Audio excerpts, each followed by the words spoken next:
Jeans T shirt এই দেশের তরুণদের আমার কাছে মনে হয় যে হাতে ধরে ধরে শিখিয়েছেন তৌকির ভাই। আমার ইচ্ছে ছিল আমি নায়ক হব, আমি পপুলার হব, সে কারণে আমার দৃষ্টি ছিল তৌকির আহমেদের দিকে। বাংলাদেশের তরুণীদের তরুণী দুটো যোগ করি, এত আলোকিত তরুণ, এত কাঙ্ক্ষিত তরুণ আমার কাছে মনে হয় সেই সময় কেউ ছিল না। তৌকির আহমেদকে এত সহজে পড়া যায় না, বলা যায় না তাকে নিয়ে, এত সহজে শেষ বাক্যে যাওয়া যায় না তৌকির আহমেদকে নিয়ে। আমি তখন মাত্র টেলিভিশনের দরজায় আসা যাওয়া করি সুযোগের অপেক্ষায়। একটা সুযোগ হলো, ওনার একটা লাল রঙের মোটরসাইকেল ছিল, সেটাতে চড়ে উনি যাবেন বইমেলায়, আমি যাব মহসিন হলে। অনুরোধ করলাম, উনি আমাকে নামিয়ে দিলেন বইমেলায়, সেখান থেকে আমি হলে গেলাম। এই জার্নিটা আমার কাছে মনে হয় যে আমার সারা জীবন এইভাবে মনে থাকবে যে এর আগে কখনো স্টার কি জিনিস আমি বুঝি নাই, জনপ্রিয়তা কি আমি বুঝি নাই। পাগল ছিলাম অভিনয়ের প্রতি, কিন্তু একজন অভিনেতা মানুষকে কিভাবে জয় করতে পারে, কতটা জয় করতে পারে, এটুক জার্নিতে আমি টের পেয়েছি। তৌকির ভাইকে নিয়ে অনেকে অনেক কথা বললেন, এবং আমরা সবসময় একটা কথা বলি যে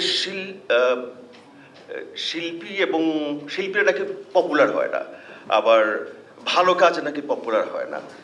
শিল্পী এবং পপুলারিটি এই তিনটার মধ্যে, দুটোর মধ্যে একটা সাংঘর্ষিক ব্যাপার নিয়ে সবসময় আলোচনা হয়। আমি এর বিরুদ্ধে বলছি, এর বিপক্ষে বলছি এই জন্যে যে তৌকির আহমেদের যে জনপ্রিয় কি কেউ ছিল লেট 80s, পুরো 90s কিংবা আর্লি 2000-এ? আমি মনে করতে পারি না। জিন্স টি শার্ট এই দেশের তরুণদের আমার কাছে মনে হয় যে হাতে ধরে ধরে শিখিয়েছেন তৌকির ভাই। ফিরিয়ে দেওয়া অরণ্যে ওনার যে জিন্স, যে টি শার্ট, এরপর কি যেন বলে, এলিফ্যান্ট রোডে খুব হিড়িক পড়ে যায় জিন্স কেনা, টি শার্ট কেনার। আমি যেহেতু আমার ইচ্ছে ছিল আমি নায়ক হব, আমি পপুলার হব, সে কারণে আমার দৃষ্টি ছিল তৌকির আহমেদের দিকে। তৌকির আহমেদ কি করে কথা বলেন, কি করে হাঁটেন, কি পড়েন, কিভাবে কথা বলেন, সবকিছু। ওই যে ফ্যাশন আইকন তৌকির আহমেদকে আমি দেখেছি, সেটা আমার মাথায়, মগজে, সবকিছুতে একদম লেগেছিল। কিন্তু আমার ভেতরে তো পপুলারিটি, আমি পপুলার অ্যাক্টর হব, সে আমি একটু একটু করে আগাচ্ছি। তৌকির ভাই অভিনয় করতে করতে এমন একটা জায়গায় চলে গেলেন ধরা ছোঁয়ার বাইরে। তৌকির ভাই পপুলারিটি আসলে বলে ব্যাখ্যা করার মতো না। আমি দেখেছি, আমি অনুমান করতে পারি কি ছিল তখন। তো উনি যখন পরিচালনায় এলেন, প্রথম নাটক দেখি একটা স্বর্ণমৃগ, লেখা প্রথম, যেহেতু বেশি মনোযোগ দিয়ে দেখলাম তৌকির ভাই কি লেখেন। তো তৌকির ভাইয়ের প্রতি তো আমার সেই নায়ক, আমার সেই গ্ল্যামারাস নায়ক, মাই গড, হার্ট থ্রব। ফাঁকা একটা কথা বলি,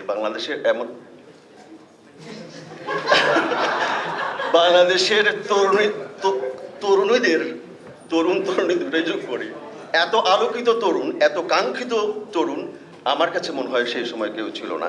যদিও এখন মাত্র দুজন পেলাম আমরা, আজকে সবচেয়ে কম পেলাম, কেন দুঃখ পেলাম। তো স্বর্ণমৃগ দেখার পর আমি খুবই আহত হলাম। এটা কি বানালেন উনি? ওনার কাছে তো আমি এরকম কাজ আশা করেছিলাম। আমি আশা করেছিলাম এমন কিছু যে আমাকে একদম, যে আমি নায়ক হতে চাই সে আমাকে মানে উদ্বেলিত করবে।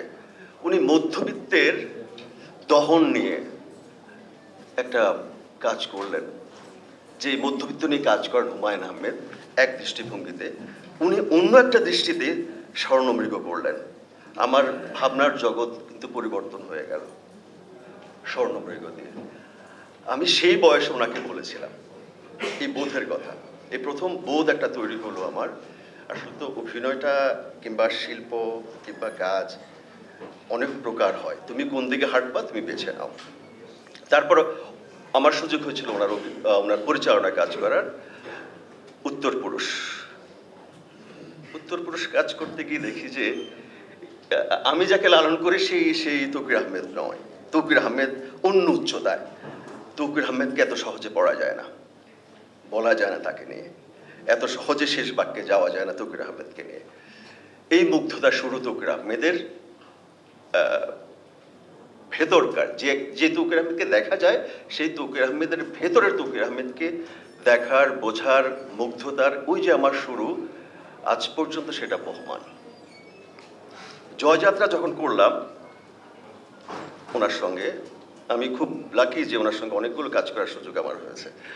এত পরিশ্রম একটা লোক কি করে করেন, এত পরিশ্রম, এত কষ্ট, এত মনোযোগ কি করে হয়, উইথ ডিসিপ্লিন, কিন্তু কি করে হয়। আজকে এই পর্যায়ে এসে আমার কাছে মনে হয় যে মাহফুজ আহমেদ জনপ্রিয় হওয়ার জন্য অভিনয় শুরু করেছিলেন, পথ আসলে তৌকির ভাইয়েরটা, যে পথটাতে জনপ্রিয়তা এবং শিল্পের কোনো বিরোধ হয় না। তৌকির ভাই প্রমাণ করেছেন জনপ্রিয়তার সঙ্গে শিল্পের কোনো বিরোধ নাই। এটা শুধু পাভেল ভাই একটা কথা বলেছেন, পাভেল ভাই বলেছেন যে আমাদের অগ্রগামী, ওনার চেয়ে অগ্রগামী। আমার কাছে মনে হয় তৌকির ভাই আপনি আমাদের প্রজন্মের সবচেয়ে অগ্রগামী পুরুষ। তৌকির ভাই, একটা কথা খুব ইচ্ছা আপনাকে বলার, আপনার প্রতিটা কাজ প্রায় আমার দেখা, আমার এখনো মনে হয় আপনি যে মাত্রার মানুষ, আপনি যেখানে নিয়ে গেছেন নিজেকে, আপনার সিগনেচারটা এখনো অসম্পূর্ণ। আপনার সিগনেচারটা সম্পূর্ণ দেখতে চাই এমন একটা কাজে, যে কাজটা আমাদেরকে সম্মানিত করবে এই দেশের কাছে, এই জাতির কাছে, এই বিশ্বের কাছে। আবেদন আপনার কাছে। আর আপনার মাঝে মাঝে মাঝে হতাশা দিই, হতাশ হবেন না। হতাশ এই জন্যই হবে না তৌকির ভাই, আপনি সবার মধ্যে আছেন। যতগুলো মানুষ আজকে এখানে আছে, আপনি সবার মধ্যে আছেন। ভাবনা শুধু না, আপনি ভালোবাসায় আছেন, আপনি শ্রদ্ধায় আছেন, আপনি বন্ধুত্বে আছেন, আপনি আমাদের একজন শিক্ষক। আমি খুবই অনার্ড এবং আমার খুব ভালো লাগছে, খুবই ভালো লাগছে আজকে আমি এখানে অংশ নিতে পেরেছি।